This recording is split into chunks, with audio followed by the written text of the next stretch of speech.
반갑습니다. 말씀 묵상의 은혜로 풍성해지는 시간, 큐티인과 함께하는 말씀 묵상의 시간입니다.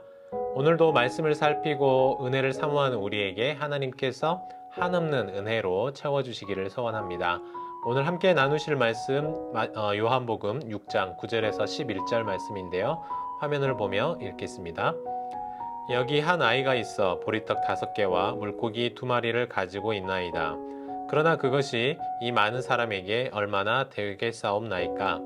예수께서 이르시되 이 사람들로 앉게 하라 하시니 그곳에 잔디가 많은지라 사람들이 앉으니 수가 5,000명쯤 되더라. 예수께서 떡을 가져 축사하신 후에 앉아있는 자들에게 나눠주시고 물고기도 그렇게 그들의 원대로 주시니라. 아멘. 네, 함께 읽은 말씀을 따라서 오병이어의 표적이라는 제목으로 말씀을 나누기를 원합니다. 예로부터 코 밑이 즐거워야 한다라는 말이 있습니다. 코 밑에 있는 입을 채워줘야 모두가 만족할 수 있다는 말인데요. 그 말인즉슨 사람들이 먹고 사는 문제는 정말 민감하고 중요한 문제라는 것을 알 수 있습니다. 우리 교회도 내리 모임을 원활하게 진행할 수 있도록 교회에서 식사를 준비하고 제공하고 있는데요. 교회 시설상 충분한 양을 준비하기가 어렵다 보니까 미리 식사 수령을 신청을 해서 거기에 맞춰서 음식을 준비하고 있는데요. 가끔 난처한 일이 생기기도 합니다.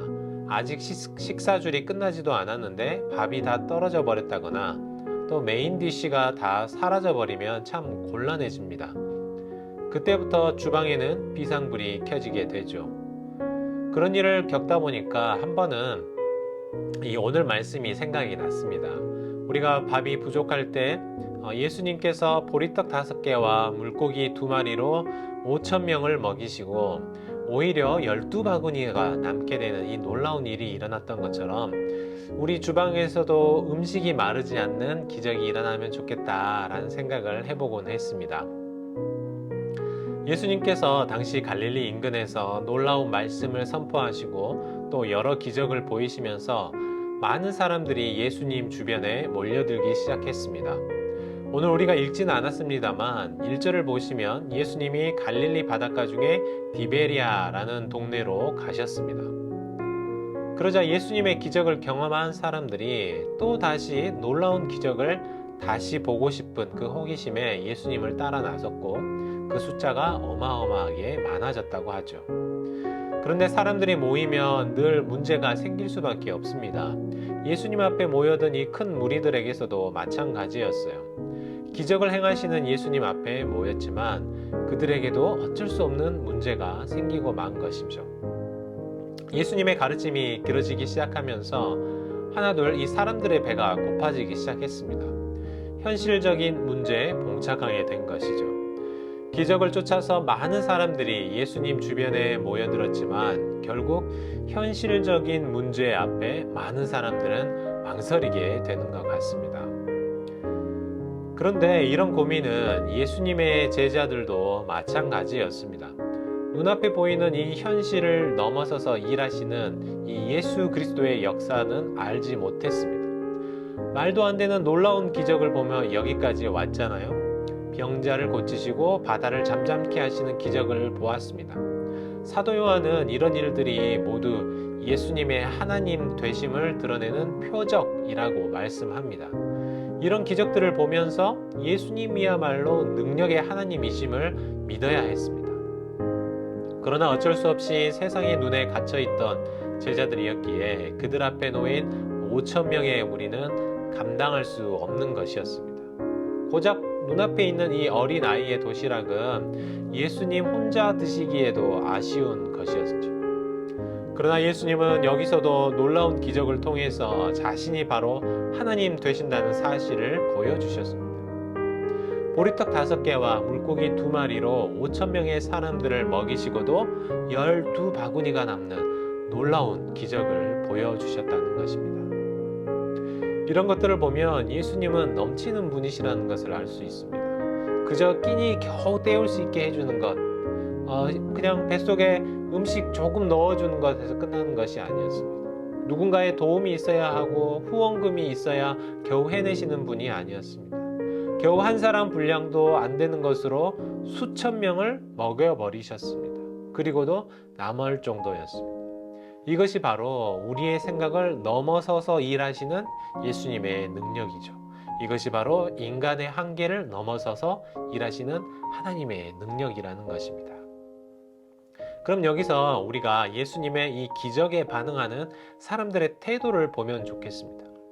예수님의 기적을 보고 신기해서 예수님을 따라 나섰던 사람들은 다시 한번 이 오병이어의 놀라운 기적을 맛보았습니다. 아마도 잊을 수 없는 황홀한 기억이었을 것 같습니다. 그런데 이들의 반응이 어떻습니까? 오늘 말씀 바로 뒤를 이어서 살펴보면 예수님을 억지로 임금으로 삼으려고 했다고 하죠. 예수님을 왕으로 삼으려고 했다니까 좋은 모습으로 여길 수 있겠지만요. 예수님의 반응을 보면 이들의 목적이 다른 데 있었다는 걸 알 수 있습니다. 예수님은 어떻습니까? 이들을 피해 도망가셨어요.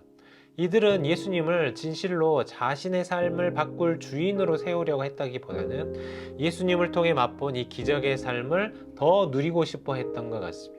그들이 겪는 이 땅에서 여러 현실로부터 도망치고 싶은 그 욕구가 예수님을 왕으로 삼는 것으로 귀결되었다라는 것입니다. 오늘 우리는 이 말씀을 통해서 우리의 생각보다 훨씬 크게 일하시는 예수님의 능력을 살펴보게 되는데요. 예수님은 우리의 현실을 뛰어넘어서 일하시는 분이십니다. 때로는 우리는 인간적인 생각으로 예수님께 대답할 때가 있습니다. 예수님, 이런 어린아이가 가지고 있는 이런 도시락으로는 턱없이 부족하다고 말합니다. 그래서 때로는 예수님이 이루시는, 또 예수님이 이루고자 하시는 그 크신 하나님의 능력을 우리가 가지고 있는 이 작은 도시락 크기로 제한하고 이루어지지 못하게 가로막을 때가 있더라는 것입니다. 우리가 살아가면서 또 주님의 일들을 감당하면서 하나님이 일하시도록 나의 자리를 내어드리는 그런 하루, 또 그런 우리의 삶이 되셨으면 좋겠습니다. 뿐만 아니라 예수님을 그저 우리 삶에 기적을 베풀어주는 어떤 마법 같은 그런 존재로만 여기고 사는 것이 아니라 진실로 내 삶의 깊숙한 곳에서 나를 인도해 가시는, 진짜 내 삶의 왕이 되시고 주인이 되시도록 기꺼이 내어드리는 우리가 되기를 주님의 이름으로 축복합니다. 오늘도 귀한 말씀 주시니 감사합니다. 날마다 저희를 말씀 가운데로 인도하시고 세상을 살아가는 지혜를 주셔서 어둡고 죄 많은 세상 가운데 빛이 되어 주님의 영광을 드러내게 하소서. 부족하고 연약한 우리를 주의 자녀 삼아 주시고 독생자 예수 그리스도를 이 땅 가운데 보내사 우리의 죄를 사하여 주시고 십자가의 복음을 전하는 특권을 허락하심을 감사드립니다. 우리 모든 성도들이 주의 거룩한 제사장임을 깨닫고 우리의 삶을 통해 세상의 복음을 전하는 자들이 되길 간절히 원합니다. 지난 반세기 동안 빈내리 교회를 지키시고 인도하신 에베네셀의 하나님께서 우리에게 새 성전을 허락하시고 온 성도가 기도로 새 성전 건축에 동참하게 하시니 감사합니다. 건축이 진행되는 동안 담임 목사님과 교육자들에게 성령 충만하게 하시고 말씀과 기도로 빈내리 교회를 잘 인도하게 하시며 모든 재직들이 맡겨진 사명을 잘 감당할 수 있도록 지혜와 능력을 더하여 주옵소서. 수고하는 건축위원들이 날마다 새 힘을 얻게 하시고 진행되는 모든 과정마다 주께서 세밀히 간섭하셔서 모든 건축 과정이 안전하고 순탄하게 하소서. 건축의 단계마다 필요한 재정을 채워주시며 자원하는 마음으로 헌금을 작정한 모든 성도들의 생업과 가정을 지켜주시고 모든 필요를 채워주셔서 감사와 기쁨으로 섬기게 하소서. 새 교회 건물이 시니어와 다음 세대가 함께 예배드리며 서로가 서로를 섬기고 지역사회와 난민들, 어려운 이웃들을 돕고 함께하는 열린 공간이 되게 하시고 달라스에 외면당하고 고통받는 이웃들을 위로하고 주의 사랑을 나누는 선교적 공동체가 되도록 하소서. 우리 한 사람 한 사람의 기도가 쌓여 큰 믿음의 성전이 세워질 것을 믿고 의지하며 나아갑니다. 오늘 하루도 주께 위탁드리며 이 모든 말씀 살아계신 예수 그리스도 이름 받들어 간절히 기도하옵나이다. 아멘.